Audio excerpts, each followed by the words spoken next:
Brian Griffin might seem like the wise and charming type. Heck, plenty of women have fallen for that furry facade. But peel back the layers of sophistication, and what do you find? A bona fide criminal mastermind hiding behind all that fluff. Yes, Brian's rap sheet is long enough to make even the most hardened felon blush. And today, we're diving headfirst into his most heinous offenses. Later, dink. This first offense might not technically be a crime, but Brian absolutely deserves some time behind bars for this one. When Stewie starts lavishing a little too much attention on his beloved teddy bear, Brian loses it. The dog's jealousy boils over, and he absolutely loses his mind by chewing poor Rupert to shreds during a drunken rampage.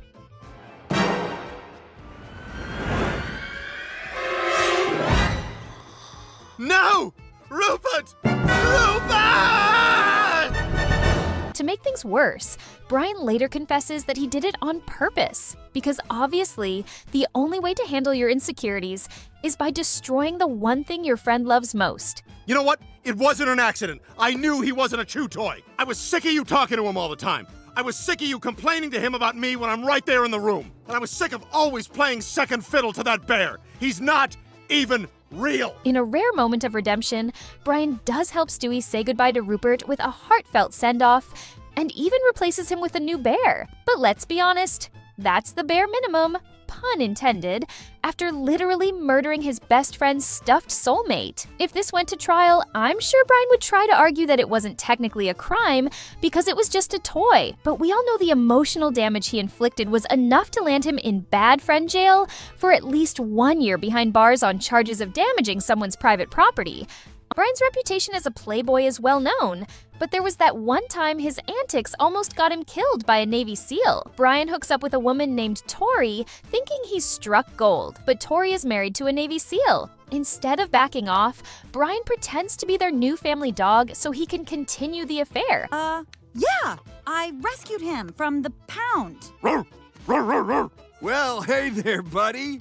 Wow, his nose is super wet. He must be healthy. Everything goes smoothly until the SEAL gets suspicious and starts investigating. Brian ends up chained outside as a guard dog while the officer looks into things. Luckily, the SEAL never figures out Brian is the one causing trouble.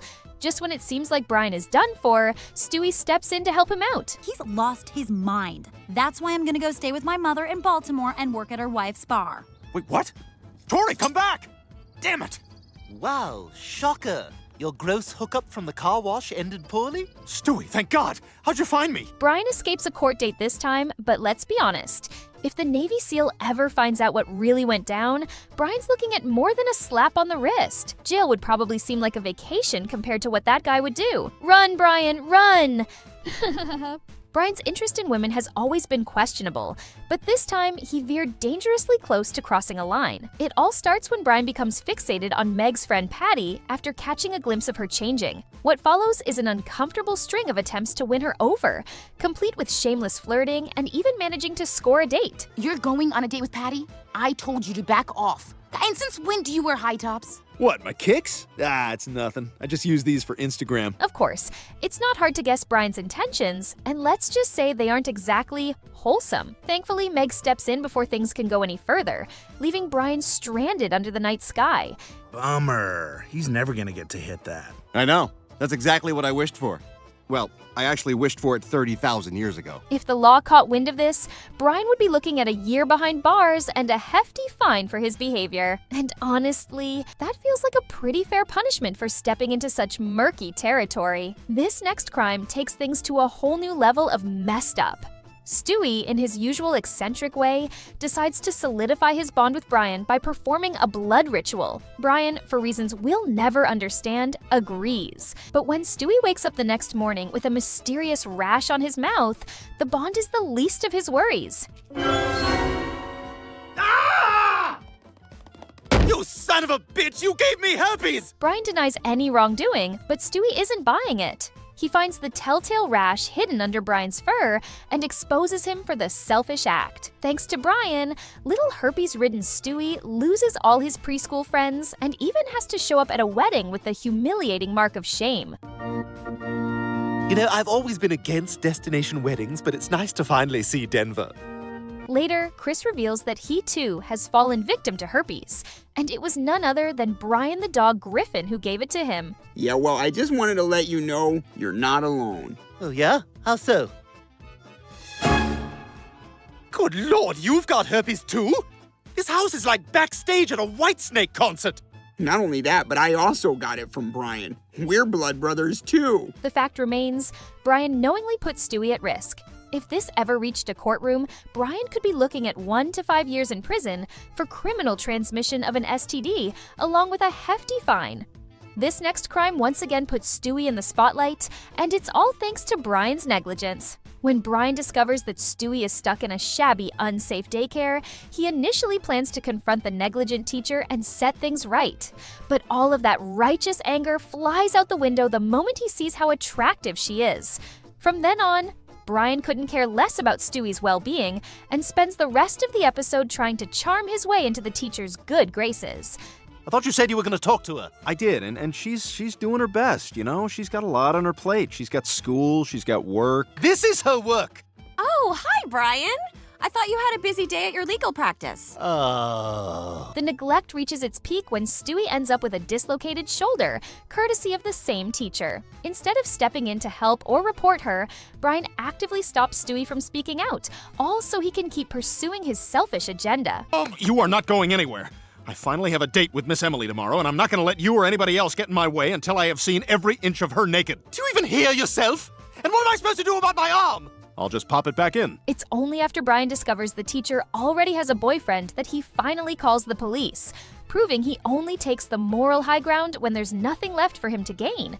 For his appalling behavior, Brian would be looking at 3 years in prison for child negligence, along with an extra 60 days for failing to report an ongoing crime. Add in some hefty fines, and it's a punishment he fully deserves. Money has a way of corrupting people, and Brian is no exception. After Brian and Stewie dip their paws into the stock market, the rush of quick profits starts to go to Brian's head. The duo splurge on extravagant outings, including an ocean excavation with James Cameron, until Stewie puts an end to it.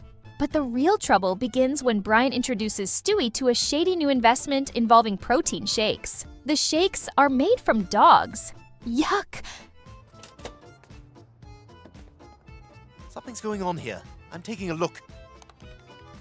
What are you doing? It's just a protein shake, and it's the cheapest on the market. Brian? I think I know why it's so cheap. They're made of dog meat. While Stewie is immediately horrified by the revelation, Brian's greed blinds him to the morality of the situation. He's ready to go all in, no matter the cost, as long as the money keeps rolling in. This company's worth a fortune. What? You still want to invest in this? You can't be serious. Sorry, Stewie. Wall Street is a people-eat-dog world. Everyone knows that. Oh my God!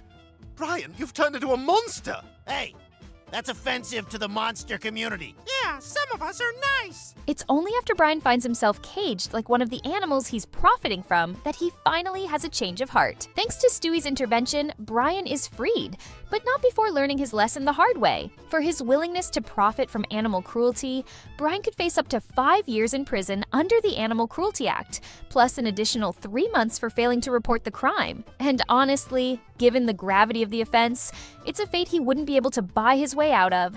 Next on the list is a truly disturbing moment when Brian crosses the line, not as a loyal pet, but as a lust-driven predator.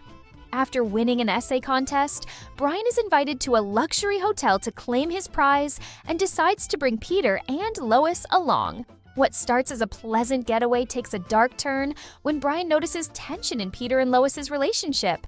Peter, where the hell have you been? Every time that we go to a hotel, you hide the key to the minibar from me. But I found it. Lois. Griffin. Instead of staying out of it, he seizes the opportunity to get closer to Lois. At first, it seems harmless, but things quickly spiral when Brian loses control and tries to force himself on her. Would you like some more champagne? I'd love some. Ah, my head is swimming. Oh my God, Brian, no! No, stop it! What are you doing? I can't help myself, Lois. I know you're married to Peter, but I love you and I can't stand it anymore. Brian, no! Thankfully, Lois manages to push him away before the situation can escalate further. While Brian expresses deep regret afterward, it doesn't erase the fact that he betrayed his best friend and ignored Lois's refusal. To make matters worse, this isn't the first time Brian has let his desires take over his judgment. A whole evening with Lois. We are gonna have such a fun time. Lois, my darling! A couple of steaks, some wine, maybe a couple of sundaes. Lois, my darling! Little music, some candlelight. Lois, my darling! Although Peter gives Brian a well-deserved beating, it doesn't make up for what he attempted. For charges of attempted assault, Brian could face 5 to 15 years behind bars. And considering his history of inappropriate behavior, it wouldn't be surprising if that sentence leaned toward the higher end. Next on the list is another eyebrow-raising moment where Brian's love life ventures deep into cringe territory. Brian decides to shoot his shot with a blind woman who, unfortunately for him, happens to despise dogs. Rather than taking the hint and moving on, Brian starts a ridiculous charade, bending over backwards to hide his canine identity. Ugh, our stupid neighbor's dog barks 24/7. God, I hate dogs. During their dates, he pulls off outlandish stunts to impress her, each more absurd than the last. And for a moment, it seems like he might just pull it off. But of course, fate and her parents have other plans. When he meets the fully sighted folks, his cover crumbles faster than his dignity. Exposed as both a dog and a shameless liar, Brian takes rejection like any rational pooch would, by doubling down on the delusion. I really care about you, and I really want this to work, and I'm so sorry I didn't tell you before. Can you ever forgive me? He tries again, this time donning a fake voice and a new persona, because apparently his motto is, if at first you don't succeed, impersonate harder. For his efforts, Brian could easily score a decade behind bars for identity theft. And let's be honest, given his history of wild schemes and desperate antics, no one would be shocked if the judge decided to throw the book at him. Next, we have a moment where Brian might just be swapping his collar for an electric chair, or worse, a lethal injection. During a high-stakes rescue mission, Stewie hands Brian a gun and a silencer, giving him a chance to defend himself against a gang of kidnappers. At first, Brian hesitates, showing some semblance of restraint. But once he gets a feel for the trigger, he starts having way too much fun, treating the whole ordeal like he's in a Call of Duty lobby. After taking out a few thugs, Brian inexplicably turns his sights on a waiter minding his own business on a nearby boat. Later, Dink. The waiter's only fault? He was doing his job at the wrong shift. Brian's reckless actions could easily land him a 20-year stint in prison, facing charges of second-degree murder, manslaughter, and illegal possession of a firearm. Ah, Christmas, the season of joy, goodwill, and felonies? Leave it to Brian to turn the holiest time of year into a holiday horror show. On Stewie's insistence, the duo decides to head to the North Pole to meet Santa Claus. But when they find the big guy in a less than jolly state of complete exhaustion, they take it upon themselves to fill in as Santa's replacements. And if you've ever seen Family Guy, you already know that's a recipe for utter chaos. Their first stop is a disaster from the get-go. Instead of slipping down the chimney like the real Santa, they smash a window to break in. But their festive crime spree hits a snag when the homeowner catches them red-handed. What are you doing in my house? We're Santa Claus. Yeah, you're Santa Claus. That's why you broke in through the window. I'm calling the cops. No, I can explain. We... Instead of retreating, Stewie opts for Plan B, knocking the guy out with a baseball bat. As if that's not bad enough, Stewie proceeds to cold cock the man's wife and duct tape their young daughter to keep the family quiet. All right, that's the last of the blood. Go check on the other kid. What other kid? Johnny, the one who's getting the bat. Stewie, there's only one bedroom up here. What? Do you have a brother? Well, then who the hell is John? Oh my God, we're in the wrong house. Although Brian didn't initiate the violence, his assistance makes him just as guilty. As an accessory to the crime, he's looking at 5 to 20 years for home invasion, another 20 for assault, and an extra 5 years for impersonating Santa Claus. That's a lot of jail time wrapped up with a bow. At this point, Brian might want to stick to eggnog and carols because his criminal record is about to get as long as a holiday shopping list. Brian's next crime puts him in some serious legal trouble, and this one is far from forgivable. After Carter's eye surgery, Brian is reluctantly assigned to take care of him. At first, he's uninterested, but that changes quickly when he gets a taste of the good life. Luxurious helicopter rides, personal butler service, and gourmet meals that he'd usually only dream about.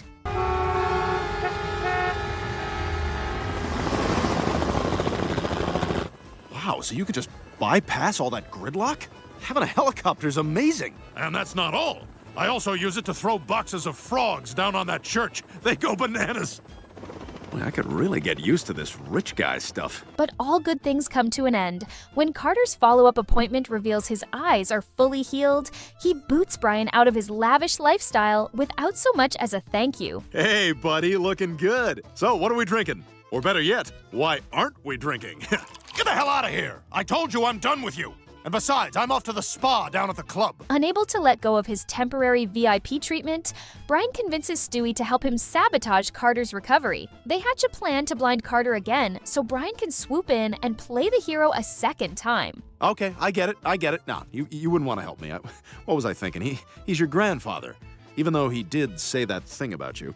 What? What did he say about me? Oh, I'm sorry. I thought I told you. He said you couldn't cut it as a member of One Direction. What? But they have an opening! Zayn is gone! He does know Zayn is gone, right? Oh, he definitely knows. Yeah, he thinks you could be in O-Town, but not One Direction. Okay, I'm pretty sure you're manipulating me, but let's go blind that old bastard. Of course, this plan spirals out of control spectacularly, leading to even more chaos than they anticipated. Ah, my face! Oh my God. What did I let money do to me? Legally, Brian's actions are a disaster. For aggravated assault, he's looking at 5 to 10 years behind bars. Add another 3 years for inciting violence between Stewie and Carter, and Brian's luxurious life might be replaced with prison jumpsuits and cafeteria slop. It's safe to say that Brian and Quagmire were never meant for marriage. Two top-tier perverts whose crimes could never be fully repaid with mere punishment. In a misguided act of pity, Brian decides to marry Jess, who is supposedly on the verge of death from cancer with only 2 weeks to live. But during the ceremony, a doctor delivers the unexpected news: Jess has been cured. Instead of joy, Brian feels nothing but disappointment, realizing his short-term charity case has turned into a full-time commitment. Brian, we really will be together forever. Forever and ever and ever. To make matters worse, Jess develops a voracious appetite, eating everything in sight and quickly putting on weight. During one indulgent restaurant outing, she begins choking. Brian, confused at first, takes way too long to act. By the time he realizes what's happening, he delays calling for help so long that Jess actually dies. But in true bizarre fashion, Jess miraculously returns to life at her own funeral. Unfortunately for Brian, that doesn't erase his crime. For delaying aid to the point of near fatality, Brian could face charges of attempted murder, earning him a 5 to 10 year stay behind bars. When it comes to shady behavior, Brian has serious competition in Quagmire. But this time, even Quagmire falls victim to Brian's schemes, pushing Brian to the top of the worst character of all time list. After losing his teeth thanks to Peter's childish antics, Brian gets an unexpected lifeline when Quagmire, of all people, pays for his dental implants. Look, listen, just take this.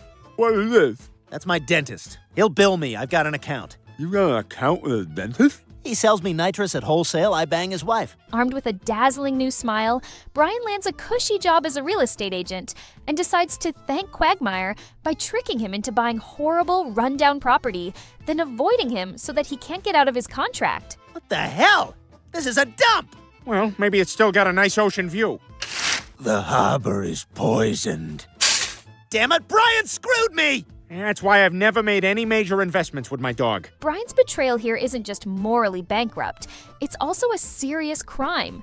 In the real world, pulling off a stunt like this would land Brian a solid 15 years in prison for real estate fraud. This particular crime shows just how low he's willing to go when he doesn't get what he wants. While working at a hotline, Brian develops an interest in his attractive co-worker, Martha.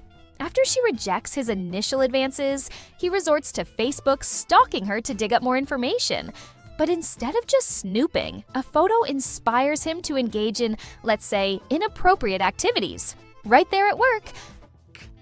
That's her mom? Damn. I can work with this.